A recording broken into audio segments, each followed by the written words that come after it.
બલિદાનની મહેક છે કે જે માટીની સુગંધમાં શહીદોના બલિદાનની મહેક છે, જે તિરંગાની શાનમાં કરોડો ભારતીયોની ધડકન ધબકે છે, આવી પવિત્ર ધરતીને મારા સત વંદન।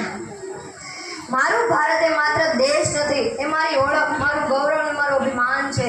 આ સુંદર વાક્ય સાથે હું નીરવ સોલંકી મારા સપનાના ભારત વિશે મારા વિચારો આપને રજૂ કરવા માંગુ છું। ભારત એ ઋષિમુનિઓનો દેશ છે। ભારતે વિશ્વને શાંતિ, અહિંસા, યોગ, આધ્યાત્મિકતા અને માનવતાનો સંદેશ આપ્યો છે। ભારતમાં વિવિધ ભાષાઓ, ધર્મો, સંસ્કૃતિઓ, પરંપરાઓ હોવા છતાં આપણે સૌ એક જ ઓળખ ધરાવીએ છીએ કે આપણે ભારતીય છે, ભારત આપણું છે। મારા સપનાના ભારતમાં દરેક બાળકને શિક્ષણનો અધિકાર માત્ર કાગળ પર નહીં પરંતુ વાસ્તવિક જીવનમાં પણ અધિકાર પ્રાપ્ત થાય છે।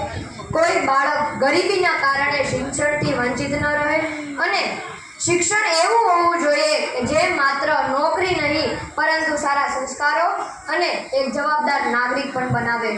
મારા સપનાના ભારતમાં ગરીબી, ભૂખમરો અને બેરોજગારથી મુક્ત હશે, જ્યાં દરેક નાગરિકને પોતાની પ્રતિભા મુજબ રોજગારની તક આપવામાં આવશે અને મેં એવા ભારતની કલ્પના કરી છે કે જ્યાં મહિલાઓ સુરક્ષિત હોય, દીકરીઓને સમાન સન્માન આપવામાં આવે અને કોઈ પણ વ્યક્તિ સાથે ધર્મ, ભાષા, જ્ઞાતિ, ભાષાના આધારે ભેદભાવ ન થાય। ભારતના બધા નાગરિકો વૃક્ષો વાવે, પાણીનું બચત કરે, પર્યાવરણનું રક્ષણ કરે, જેથી આવનારી પેઢી પણ આ બધાનો લાભ સરળતાથી લઈ શકે। આજનો યુગ ટેકનોલોજીથી ભરપૂર યુગ છે। બની શકે છે કે આવનારો યુગ ટેકનોલોજીની સાથે એઆઈ જનરેશન પર હોય। જે કાર્ય મનુષ્ય કરી શકતો નથી એ કાર્ય એઆઈ કરીને આપે, જેથી આપણા સપનાનો જે ભારત છે તે સાકાર કરવાનું સપનું આપણું સાકાર બને। અને મેં આપણા ભારતના લોકો એવા બુદ્ધિમત્તાવાળા હોય જેના વિચારોથી સારા વિચારોથી આપણા ભારતનું સર્વશ્રેષ્ઠ બનવાનું આપણું સપનું છે તે સાકાર થાય। મિત્રો, આપણે ઘણીવાર કહીએ છીએ કે દેશ બદલવો પડશે, કે મિત્રો ઘણીવાર કહીએ છીએ કે આપણે દેશ બદલવો જોઈશે, પરંતુ પ્રશ્ન એ છે કે શું આપણે પોતાને બદલવા તૈયાર છીએ?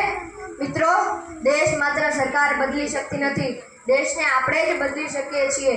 હું પ્રામાણિક બનું, તમે જવાબદાર બનો, આપણે સૌ મળીને રાષ્ટ્રપ્રેમને જીવનમાં ઉતારી અને આપણા ભારતને વિશ્વમાં સર્વશ્રેષ્ઠ બનવાથી કોઈ રોકી નહીં શકે।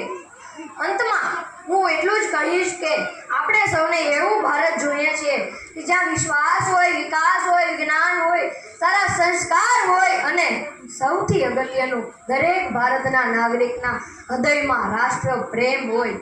અંતમાં હું મારી પંક્તિ સાથે અહીં વિરમું છું। અનેકતામાં એકતા એ જ આપણી શાન છે, અનેકતામાં એકતા એ જ આપણી શાન છે, એટલે જ મારું ભારત મહાન છે। જય હિન્દ, જય ભારત।